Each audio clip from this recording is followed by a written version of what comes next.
Greetings, my fellow scholars of the livestream. I'm Azad from the Cosmo Canyon Observatory, and today we're continuing with part 3 of our Inside Final Fantasy VII Remake Episode 1 analysis, which covers Avalanche's missions and several old and new encounters. I know many people are already playing the game or have even finished it, so if you're one of them, please refrain from even hinting at information or confirming or debunking any theories or predictions. Thank you for your discretion. Less than 2 days left, so let's do this. Alright, next scene. This is the one scene before they all drive off to their side mission or additional main mission for Avalanche, which we've seen also in the TGS 2019 trailer, before meeting Roche or Roche. Just for the record, it's pronounced Roche. It looks like Biggs and Wedge were retrieving the motorcycles, and now they're kind of debating who jumps on whose motorbike, and Jessie is probably convincing them or making an argument for why she should be sitting on Cloud's bike. And maybe Wedge understands and tries to convince Biggs too. Because my thinking is those two that sit on the back seat need an easy way to also contribute. And Biggs and Jessie both have small one-hand guns, which they can pretty much easily use from back there. Cloud's big sword doesn't really work because he has to balance off his sword swings with his other hand on the steering unit, and Wedge's weight is not really made for giving strain on the back wheel, and also his weapon is pretty much unwieldy. So it's better that he drives and that Cloud drives and the other two sit back, and this way everyone can contribute. Alright, and for the orientation we see the central pillar back there, which means the Sector 7 slums train station is over there. We also see a few passenger cars, train cars, just sitting there waiting for being used again. And I'm pretty sure this is a little bit further behind. Or either it could also be that there's no train sitting around here currently, and only those that are currently not in use can be seen. So they're pretty close to the train graveyard here, I think. And here we have a scene that we've seen before, where Roche is entering the scene, but I show you this because we see a little bit more here, because the TGS 2019 trailer cut off here, but now we see one more maneuver. Him doing a wheelie, I think it's called. Show off. Anyway, next short scene is already up on the upper plate. We see the Shinra HQ in the back, and here it says unauthorized access. And according to screenshots and footage from the theme song trailer, this whole area we've seen dozens of times already is on the other side here. Mostly because this huge door lock is on the other side in the footage. And here it looks like Jessie, I believe, has gone ahead and maybe done something and now is now signaling the crew with a flare gun that it's safe to go in or something like that. Also, surveillance camera. So they should maybe disable this one just to be sure. Now this scene is shortly before their parachuting exit.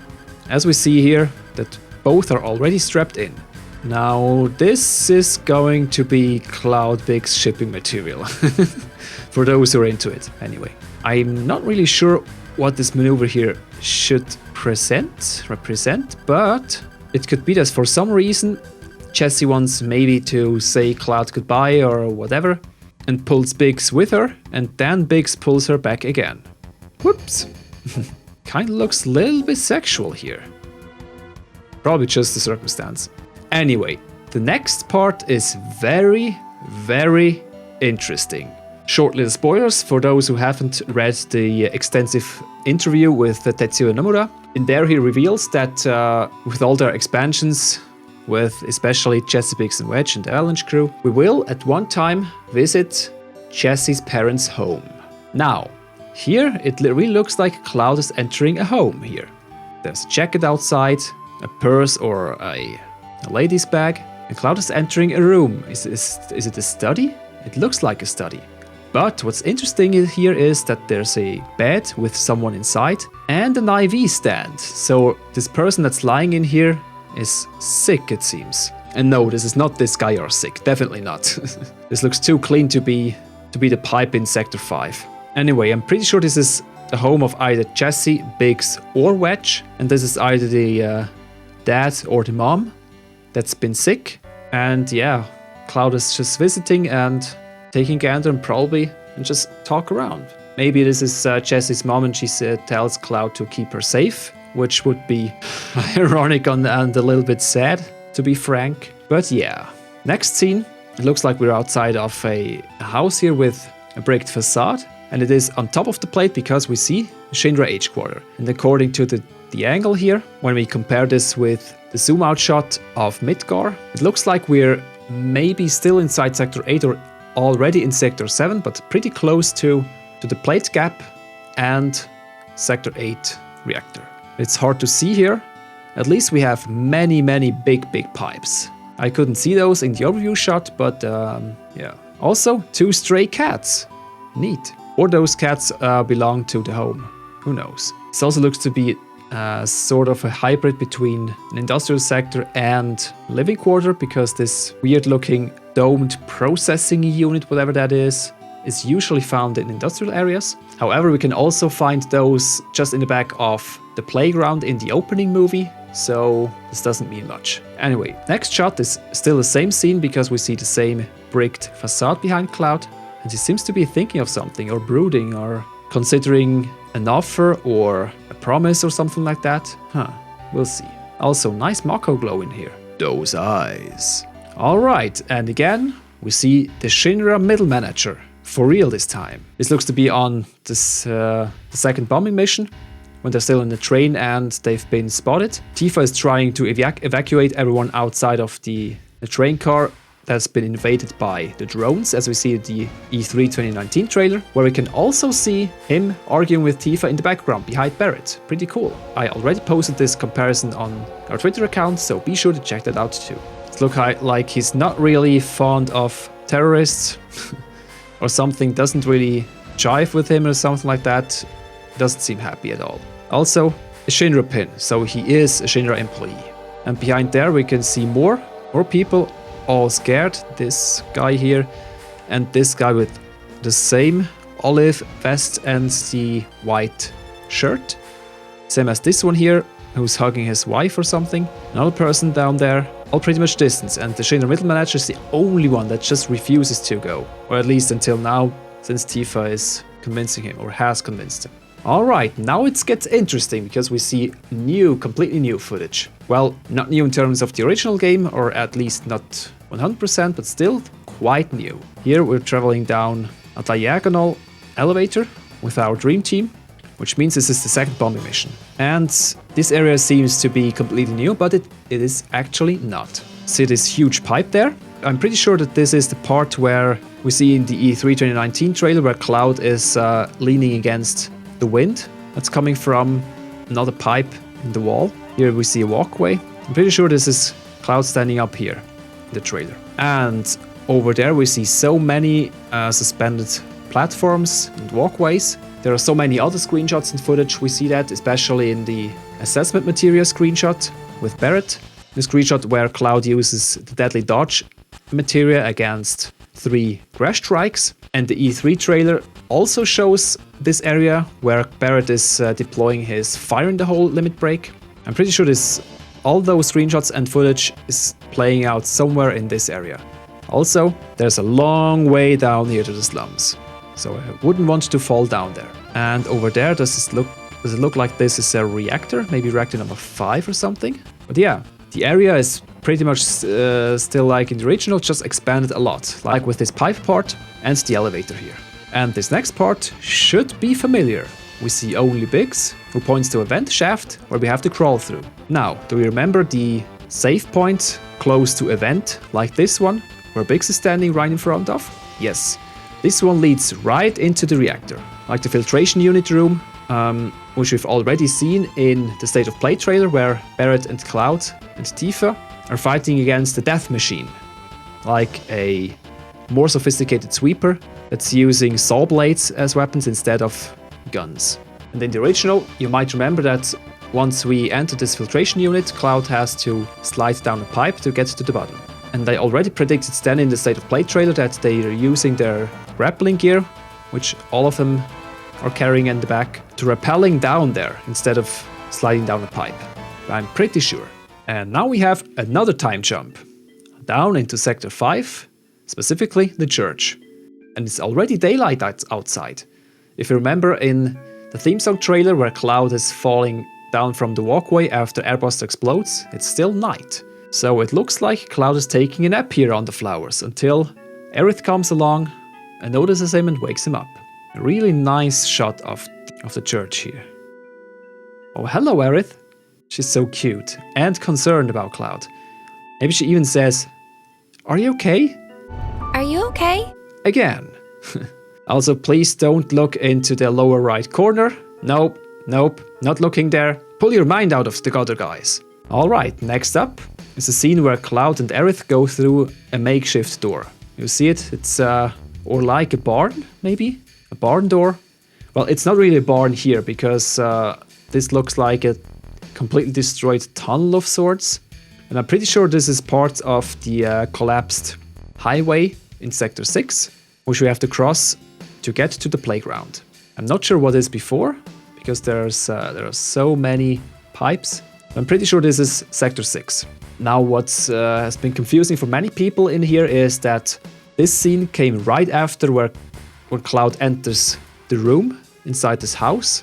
And since he's also entering something here with Aerith in tow, they might have thought that Cloud is entering a hotel room of sorts with Aerith, or maybe even her own home. But as we see now, or as we know now, those scenes don't connect at all. So I hope I could clear this confusion up a little. Also, an indication why this is the highway, or could be the highway, are those stripes we see on the bottom. The orientation doesn't really fit though, but you never know. Now the next scene is something we've seen before in the screenshots, just from another angle. Cloud enters the honeybee inn, and we see also the flower bouquets here that we could spot from the outside. Here's one of the male honeybees walking around. Now the customer leaving. Kind of looks like Joel from The Last of Us, sort of. Just younger, like before all heck broke loose. Now we see that there are a few others waiting for someone, or maybe waiting until they're picked up by the girls or can enter here. Now I'm pretty sure this is the entrance to the main performance hall where the dance happens. And this here are stairs to the upper floor, to the private rooms. And those honeybees here and the guy at the receptionist are still the same as in the screenshot, so nothing new to glean here. What's new here, what we can see better here, is the different colors of the spotlights here. Green, blue, pink or purple. Pretty nice. But what's really interesting here is that he's entering with Aerith. In the original, only Cloud could enter. Maybe because only he had a member's pass, or because they wouldn't let Aerith enter, or because Cloud wouldn't let Aerith enter because he thought it's too dangerous. I don't remember. My editor is probably adding some dialogue here to show you how it actually happens in Wall Market in the original. Thank you in advance. Alright, we see Aerith enter with him, so this also proves that the function of this establishment has changed quite a bit, and that everyone can at least enter this lobby area here, but can only go further inside when probably paid the fees for the presentation or paid a bigger fee for private rooms. Maybe. Now follows another shot of Andrea Rhodia. I still have no idea how to pronounce his name. Anyway, there's not really something new here, just a different scene. So we won't dive into this piece of footage here, because there's no real reason to. But here, this one is interesting. I have no idea what you just said there, but he holds a coin in his hand, which already shows his knack for, or his preference and passion for, a coin toss. Most basic game of chance there is, I think. Now, since we've already analyzed the background a little bit in the screenshots, I have nothing really to add. Maybe that there's a rocking chair in the bottom right, and a chocobo cutout, cardboard thingy, or maybe even metal. But other than that, it's not really anything of interest. But it's nice to see him in movement, as it's very nice to see Madame M in movement. Look at this passionate and alluring facial expression. She knows that she's beautiful, and she knows that everyone will pay her a fortune to just get this juicy hand massage. But I really like her outfit. It's really nicely done. Okay, she knows how to sell her business. Well, not sell her business, but sell the services she provides. Next up, Lesley Kyle. Another shot, but contrary to the other ones, which we haven't seen in any other environment, here we see him in another environment. Check it. It's a ceiling spotlight here, and it looks pretty dark and a low ceiling, I think. And what's very, very, very interesting here is that, do you see this? This is Tifa's glove. Tifa's left arm and hand. So I'm pretty sure she gave him something. That thing, whatever that is, that he's holding in his hand now. Maybe to bribe him, maybe to... I have no idea. But it kind of looks to me, even with the pipe in the background, that this one is the torture chamber. So it could be that after, or when she's not chosen to be the Dawn's wife for the night, if Aerith gets chosen and Cloud has to fight Scotch and his lackeys, Cloud then enters the main hall, and Tifa is already exiting the torture chamber dungeon down there. So Cloud doesn't even have to go down to rescue her. She rescued herself. So it could be that this is a scene with Tifa before she gets back up and meets Cloud.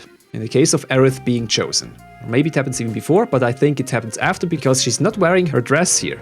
And when she's meeting Cloud in the main hall before they go rescue Aerith in the Dawn's chamber, she's in her main outfit again. So I'm pretty sure this happens right before. What happens? I have no idea, but I'm eager to find out. Alrighty. Here we have a character we haven't seen before, but which isn't new. Johnny. As said before, he also likes to wear his jacket open in the front and show his bare chest, like his two buddies. Now you might notice that this is almost the same angle as in the screenshot of Aerith in her dress, with Corneo's Coliseum to the left, the gym in the back with the ad on top, broadcasting tower with the purple neon rings and the windmill, and on the right parts of, what is it, chopper or something? I'm pretty sure this is kind of parts of the weapons guy, machine and gun shop, or at least looks like it. Alright, thank you so much for attending today's analysis. If you enjoyed it, stagger that like button, share this video with other potential scholars and subscribe, ring the bell and choose all notifications to be notified when the fourth and last part of this analysis miniseries drops on April 9th. And if you'd like to support us even more by tossing us some gil, please check out the support CCO section in the description down below. Special thanks to our new patrons Final Fantasy Blog and Richard Stoltz. You guys are the best. Okay, we're in the home stretch, people. So close. But for now, stay safe and take care. Izuazat, signing off.